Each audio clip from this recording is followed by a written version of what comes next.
Sa video ito ay ipapakita natin ang tilapia farming fish pond preparation part 2. Isang bagsak muna. Baby, work it. Oh my God! Wow! Pagpapatuyo ng pond. Ang pagpapatuyo ng ilalim ng pond ay ang pinakapraktikal na mura at epektibong paraan ng pag-aalis ng mga hindi kanais-nais na species sa pond. Kung sakaling hindi posible ang pagpapatuyo ng pond, lipulin ang mga isda, lasunin ang mga predator, no mercy. Kung hindi, malulugi kayo. Kakainin ng mga predators ang mga hinulog niyong fingerlings. Ito pa isang problema. Tinubuan ng damo ang aming fish pond. Nag-harvest kami ng damo. Instead na tilapia ang ma-harvest, damo ang na-harvest.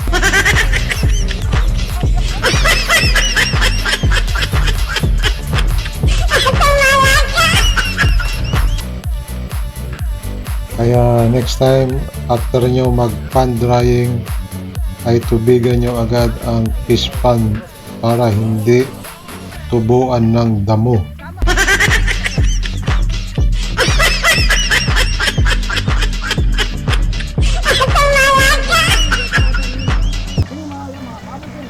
Ayan, nakita nyo kung gaano karami ang tumubong damo. Dalawang araw naming pinagtatanggal ang walang kwentang damo.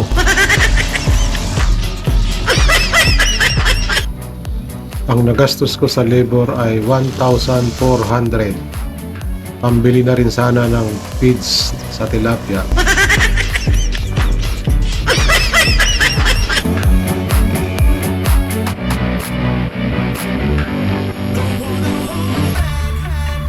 Mag-pump out muna tayo ng tubig sa ating fish pond.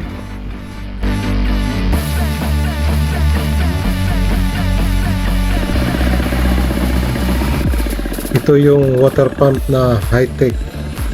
Kailangan mo nang painumin bago makasipsip ng tubig.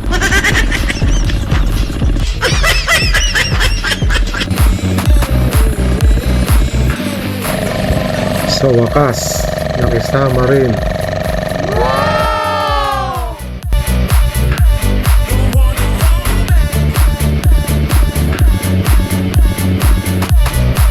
Nabunot na ang mga damo.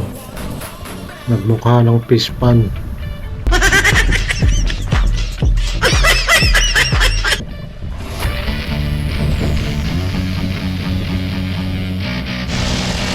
Ganito kahirap mag-prepare ng fish pond ang daming cheche boreche.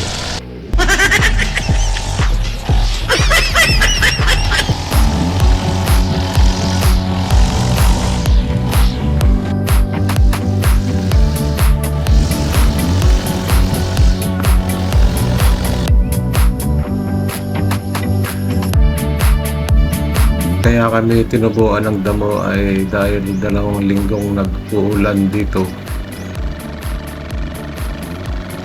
Hindi namin nasubaybayan ang pagtaas ng damo. Ang sarap kasi matulog pag maulan.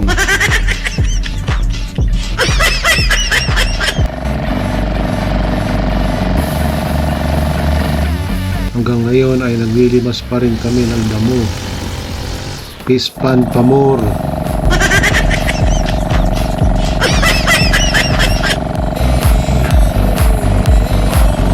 Ang lalim ng fish pond ay dapat na 1 meter to 1.2 meter.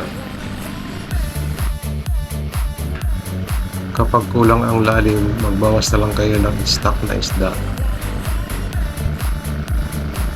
Halimbawa, kung dati naglalagay kayo ng 8 fingerlings kada square meter, ay gawin nyo na lang 5 per square meter. Ito si Maymay. Ang kalagang trabaho nito ay magtabas ng tubo. Kaya kung titingnan nyo ay baliwala lang ang magtabas ng damo. Mabuhay ka, Maymay. Bawasan mo ang pag-iinom ng alak.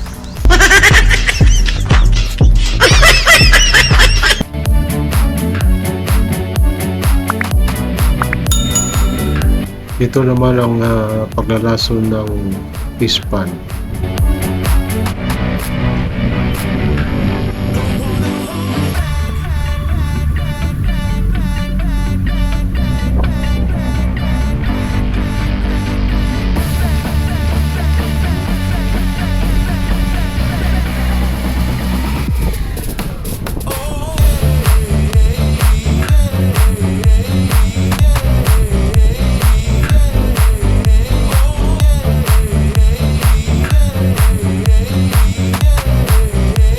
Ang gamit naming lason ay lason sa kuhol, sa palayan.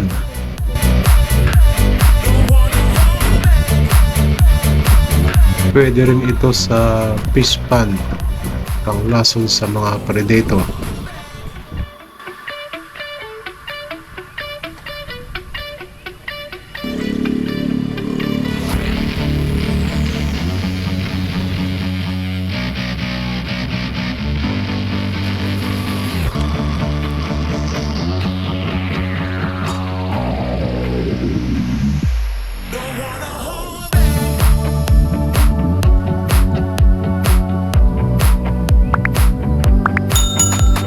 Ang tamang panlason sa fish pan ay tinatawag nilang T-seed. Pero medyo may kamahalan. After na maglaso ng fish pan, dapat ay 2 beses kayo mag-washing.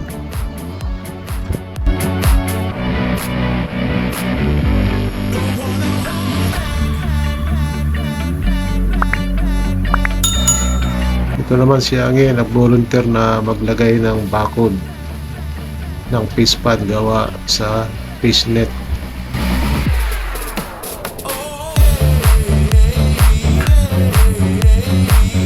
Ang purpose ng lambat na ito ay pangtaboy sa mga ibong predator. Sila ang kumakain ng isda sa gabi.